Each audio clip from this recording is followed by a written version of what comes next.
Tokyo, a high-tech metropolis filled with futuristic skyscrapers, ancient shrines, and some of the kookiest cultural attractions on the planet. In this guide, we're covering it all, from the iconic landmarks to the ancient shrines, from hidden streets to the best free viewpoints, and everything in between. And we mean everything.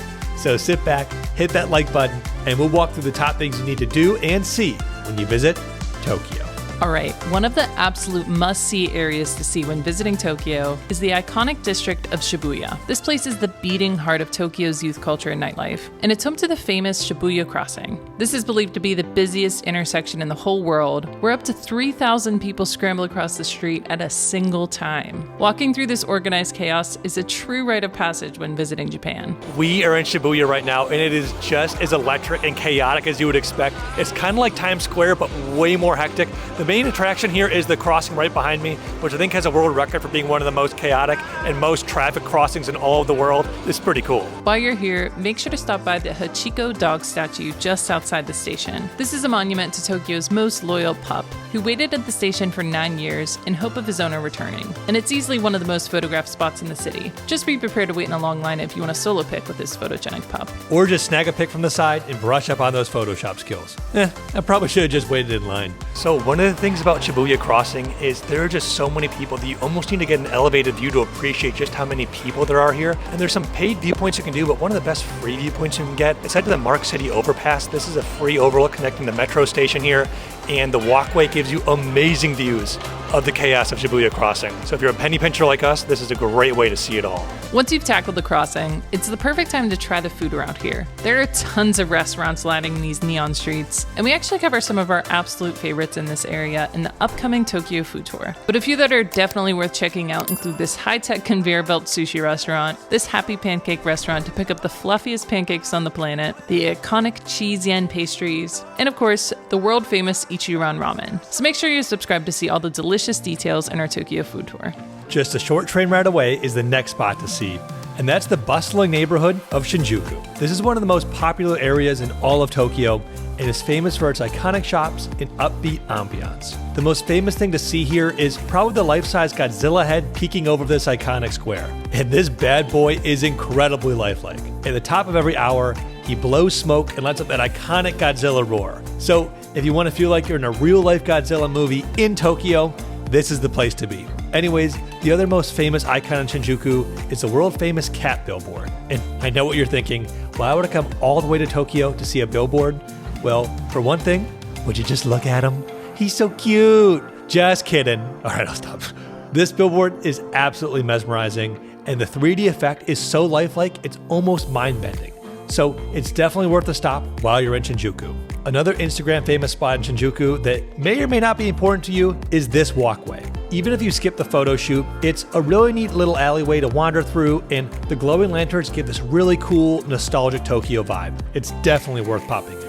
No trip to Tokyo is complete without finding at least one spot to marvel at its legendary skyline. If you're looking for the best free viewpoint in the city, you can skip the expensive observation decks and head straight to the Tokyo Metropolitan Government Building in Shinjuku. This building offers a completely free 360 viewpoint from their observation decks that gives you a panoramic view of the endless Tokyo skyline. The atmosphere inside's really relaxing, and they even have a piano and coffee shop up top if you're looking to just relax and take in the view.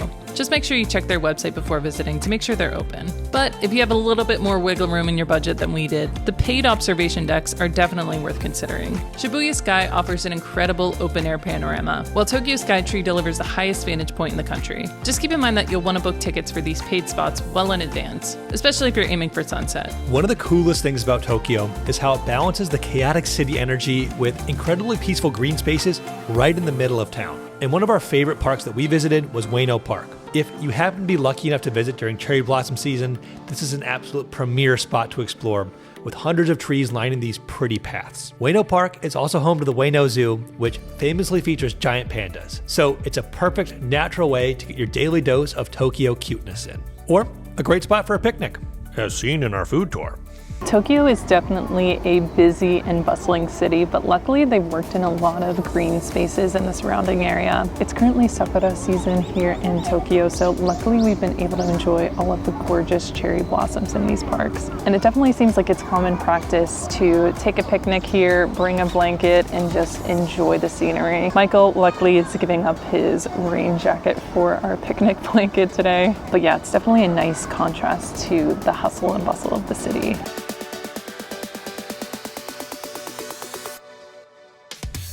But if I had to pick an absolute favorite, it would probably be this park.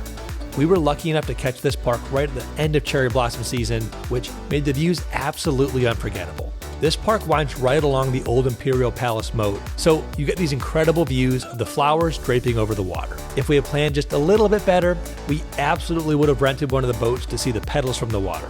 Just look at how dreamy this is. It also borders the Yasukuni Shrine, making it a super easy, serene detour if you want to swap the flower crowds for some quiet temple grounds. We thought this was such a beautiful, tranquil spot and a real local spot to explore, so definitely consider it when you're in Tokyo. So we're currently here April 12th, if you want that reference. We did hear that the cherry blossoms bloomed late this year, so we sort of got lucky. We didn't actually time our visit to Japan based on cherry blossoms, but it's kind of just a happy accident that they bloom late. I think normally they reach peak at the end of March, but it just so happened this year they reached peak, I think, April 5th. So we're pretty much right on time, and we're really lucky.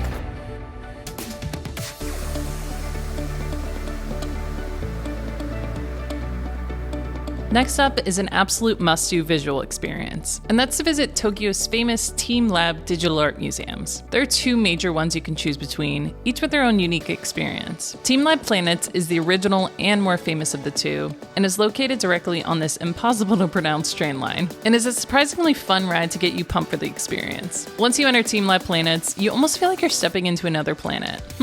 I wonder if that's where the name comes from. Pondering aside, you'll walk barefoot through room after room that completely immerses every one of your senses. They do an incredible job building interesting perspectives and mesmerizing displays with mirrors, lights, and sounds, and it really is a full-body experience. The whole exhibit guides you on a one-way path that feels almost like a dream journey, and we had an absolute blast. Honestly, we thought it was going to be a little bit overrated, and we actually left feeling like it was totally worth it. The other teamLabs museum is called teamLabs Borderless, and it's exactly what it sounds like. Once you enter here, you step into a dreamlike world where you can explore entirely at your own pace. Unlike teamLab Planets, there really is no set order or linear path you need to follow to see the exhibits. This means you won't feel like you're being marshaled through the rooms, and you can really wander freely. One of the things people love doing here is just sitting along the walls in some of the main rooms and taking in all the sights. And given that the digital themes of the rooms morph and change every few minutes, even the same room can be very entertaining to stay in for an extended period of time. In total, we probably spent around 2 hours wandering around Borderless. In addition to the main halls, there's an unbelievable number of side rooms that are tucked away, and it almost feels like you're in a funhouse trying to find them all. Honestly, we probably wouldn't say that both of these museums are necessary, especially if your Tokyo visit's pretty short. If we had to pick one, we'd probably recommend teamLab Planets, because it felt like a classic start-to-finish immersive experience. But whichever museum you decide to visit, be sure to book your tickets well in advance, as they absolutely do sell out. Oh, and while you're in the area visiting Borderless, be sure to catch a glimpse of the famous Tokyo Tower. While the Tokyo Tower was originally built back in 1958 to be a broadcasting tower for FM radio and TV signals, it was heavily inspired by the Eiffel Tower in Paris, and has become an architectural icon of the city.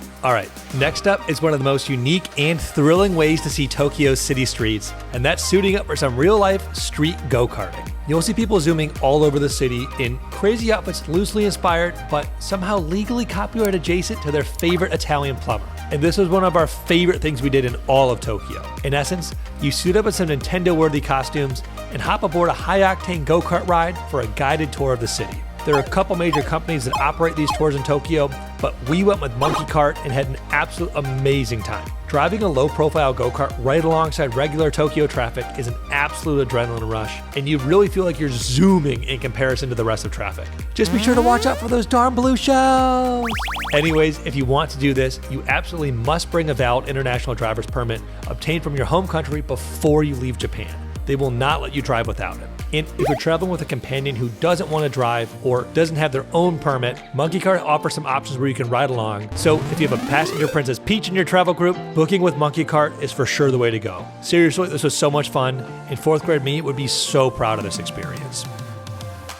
No trip to Tokyo is complete without checking out the iconic Tsukiji Outer Fish Market. While the wholesale inner fish market has moved, and thankfully with it went the powerful fishy scent, the outer market is still an absolute haven for foodies. These narrow alleys are packed with vendors selling seafood, blowtorch Wagyu beef skewers, sweet rolled omelets, and massive Japanese strawberries. Be sure to arrive hungry and get there relatively early in the morning, as the stalls start winding down after lunchtime. We'll cover some of our favorite spots here in, you guessed it, our Tokyo food tour. So again, be sure to hit the subscribe button so you don't miss it. We're currently at the fish market. We were told to get here very early. I think typically it's recommended to get here like 7 or 8 a.m. because it definitely fills up and lines get long. But we arrived here probably around 10:30, I think. And it actually hasn't been too bad. We've still been able to get through lines and find the foods that we were interested in.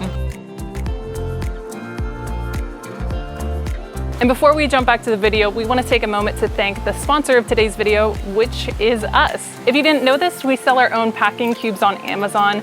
As you can see, they're colorful days of the week packing cubes. We sell them in a small size, which you can see here. It fits perfectly in a carry-on, as well as a large size, which might be better for winter trips where you need to pack those bulky cardigans. Thank you so much to those of you that have supported us already. We really hope these make your travel simpler, because it's so nice to get to a vacation spot and just know exactly what you're gonna wear for each day of the week. For those that are interested, we'll leave the link below. And for those that aren't, we're jumping back to the video. Japan is the birthplace of Pokemon, and no trip to Tokyo is complete without stopping into one of the city's famous Pokemon centers. These stores are absolute icons of the city, and with 4 different Pokemon centers scattered across Tokyo, for many visitors, you gotta catch them all.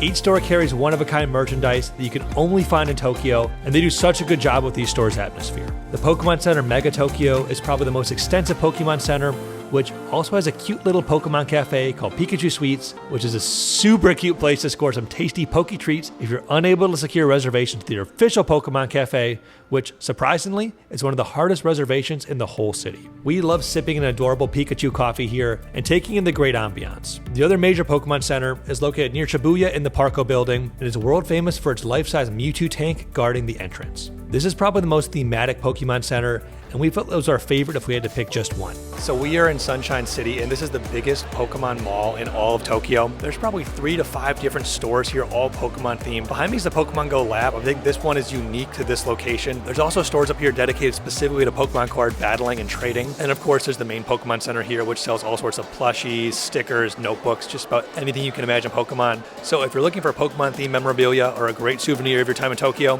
this is the place to do it.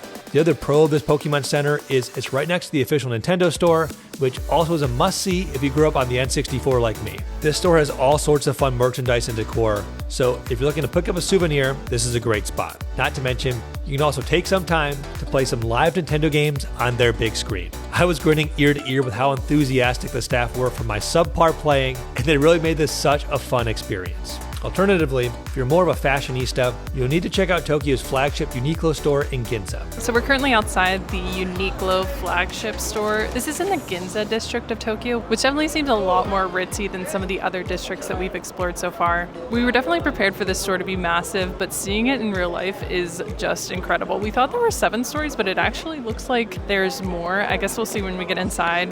But Uniqlo is kind of famous for having really affordable, basic, high-quality clothes.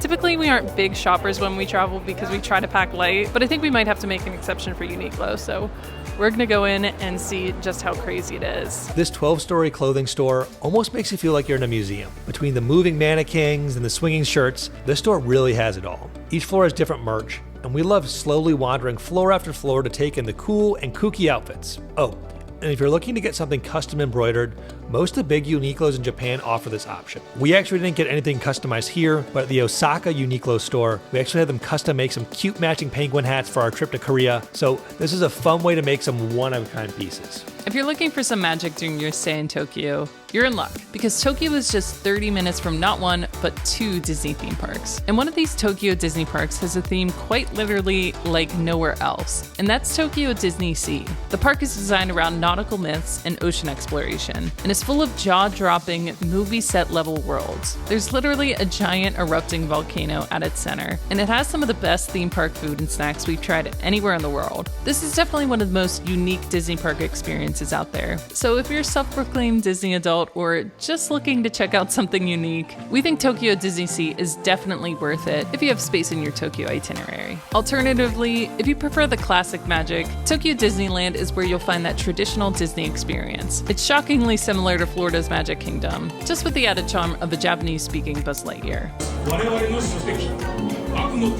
We have an ultimate Tokyo Disney travel guide sharing tips and tricks that are specific to these parks, as well as a Tokyo Disney food tour where we share some of the most unique foods to try in the parks. So make sure you check those videos out if you want all the Disney deets. If you have an extra day in your itinerary, taking a Mount Fuji day trip is an absolute must-do. We are at Mount Fuji right now, and if you're on the fence if this is a day trip for you, this is absolutely worth doing from Tokyo. It is probably the most majestic mountain I've ever seen. I almost can't believe that it's a volcano, just with how serene and tranquil it is. It's definitely crowded at some of the viewpoints, but we'll walk you through some of our favorite ones in this video. We booked this trip super last minute, and when I say last minute, I'm talking like 10 p.m. the night before last minute. The reason we waited so long to book was just to be able to keep an eye on the weather and make sure we were going on a day with good visibility. Generally, your best odds for a clear view of Mount Fuji are during the crisp, dry winter months from November to February, while the humid summer season often leaves the peak completely hidden in the clouds. So if seeing Fuji is a bucket list item for you, it's worth timing your entire Japan trip around peak visibility seasons. But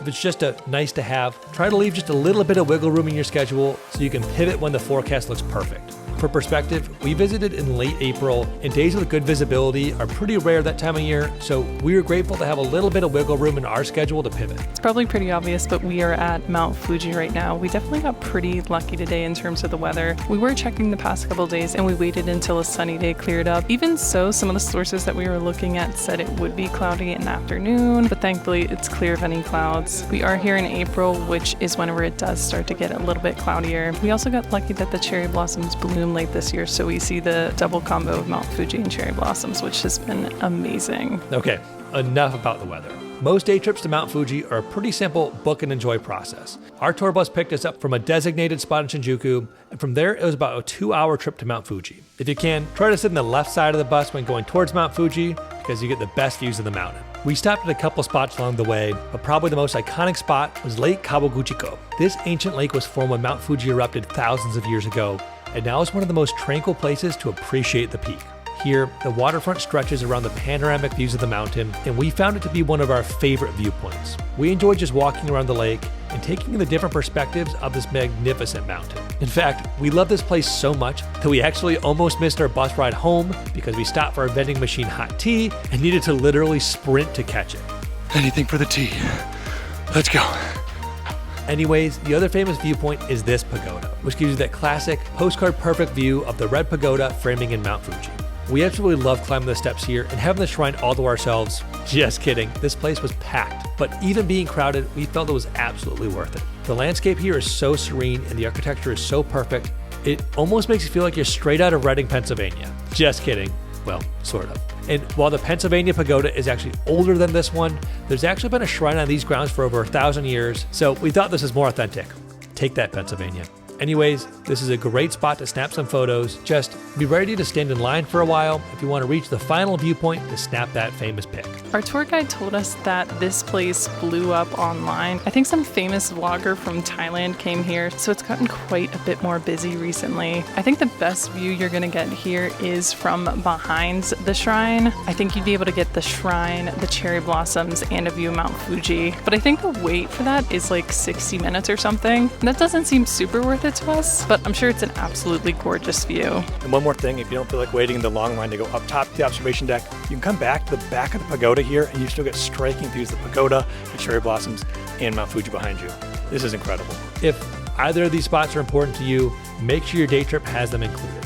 On the way out, we get some beautiful views of the Japanese countryside, and on a clear day, you'll even be able to spy the towering roller coasters of Fuji Q Highland Amusement Park, which offers some wild views of Mount Fuji right from the tracks. And while that's our main list of top things to do in Tokyo, obviously this city has endless amounts of neighborhoods and hidden gems just waiting to be uncovered. So definitely take this guide as inspiration, but leave some time for discovery while you're there. If you like this video, it really helps out our channel if you hit that like button, leave us a comment below with what spot you want to visit most, and subscribe. We have similar travel videos from all over the world. And next up, we'll be releasing our complete Tokyo food tour. So you definitely don't want to miss out on all those delicious recommendations. Thanks for watching, and we'll see you in the next one. Bye!